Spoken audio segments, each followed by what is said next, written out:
मैंने भी सर्च किया और मेरा जो टॉपिक है वो फ्रेंच रेवोल्यूशन से, French society during late 18th century. तो ये कुछ हम टॉपिक्स है जो हम पढ़ने वाले हैं, तो हम इसको आगे थोड़ी डिटेल में डिस्कस करेंगे। Monarchy in France in 1774 Louis 16 जो थे वो राजा बने थे, जब वो बर्बन डायनेस्टी से बिलोंग करते थे। और जब वो 20 साल के थे तो वो एक प्रिंसेस से शादी की थी जिसका नाम मैरी एंटोनियन था, और वो एक ऑस्ट्रियन प्रिंसेस थी। जैसे आप सभी को पता है कि अमेरिका को आज़ादी दिलवाने में फ्रांस ने ही मदद की थी, तो जो मदद की थी उसके कारण फ्रांस पे पूरा 2 बिलियन लिवरे का लोन आ गया था, और जिसके कारण लुइस 16 को टैक्सेस बढ़ाने पड़े। फ्रांस के पास एक फेडरल सिस्टम भी था 18th सेंचुरी में, और मतलब ये स्टेट सिस्टम भी बोलते हैं हम इसको। तो ये 3 स्टेट में डिवाइड होता है। फर्स्ट स्टेट होता है क्लर्की, क्लर्की यानी मौलाना, प्रीस्ट या जो भी चर्च के मेंबर्स होते थे। नोबेलिटी होते हैं राजघराने के लोग, जो भी राजा, मतलब राजा जिनके को अंडर था। कॉमन पीपल, जो सारे पीपल बचे, जैसे आर्टिसंस, बिग बिजनेसमैन, पीजेंट्स, ये सब इसमें आ गए कॉमन पीपल में। क्लर्की और नोबेलिटी को कुछ प्रिविलेजेस मिलते थे, जैसे टैक्स नहीं भरना पड़ता था उन्हें, और जो सारे जो टैक्सेस लगते थे वो थर्ड पीपल पे लगते थे उनके ऊपर। अब तो गवर्नमेंट का भी टैक्स आ गया ऊपर से। ये डायरेक्ट टैक्स एक तो क्लर्की ने भी लगा रखा था और नोबेलिटी ने भी लगा रखा था, जैसे टाइल लगा रखा था और टाइट लगा रखा था।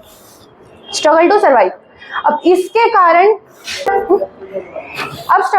अब इतने ज्यादा टैक्स लगे हुए, ऊपर से टाइट और टाइल भी चल रहा है, ऊपर से अब फ्रांस की जो है पॉपुलेशन भी बढ़ चुकी है, वो 23 से 28 मिलियन हो चुकी है, उसकी पॉपुलेशन भी बढ़ गई।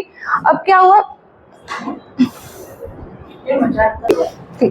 तो इतने सारे टैक्स भी लगे हुए, ऊपर से अब इन्फ्लेशन भी आ गई, क्योंकि इतना ज्यादा लोन आ गया फ्रांस पे, तो इसके कारण इन्फ्लेशन भी आ गई। अब इसका क्या हुआ, अब इसकी फूड ग्रेन्स की डिमांड्स तो बढ़ी, ऊपर से पॉपुलेशन बढ़ी, ऊपर से इन्फ्लेशन भी आ गई। अब तो इसके कारण अब फूड जो कि है वो बहुत महंगा बिकने लगा, या महंगा वो जो भी है तो वो बिकने लगा। अब इसके कारण जो वेजेस थी, जो नॉर्मल पीपल की वेजेस थी या जो भी उनकी डेली इनकम थी वो बढ़ी नहीं थी, और बट जो फूड के प्राइस थे वो बहुत ज़्यादा बढ़ गए थे, जिसके कारण सब्सटेंस क्राइसिस आ गए थे फ्रांस में। अब जैसे कि आपको पता है कि हम 18th सेंचुरी को एज ऑफ एनलाइटमेंट भी बोलते हैं। एज ऑफ एनलाइटमेंट का मतलब जब आदमी अपना दिमाग यूज करने लग गया था। इसका मतलब जैसे आपको गैलीलियो गैलीली पता है, वो इसी टाइम पीरियड से आए थे।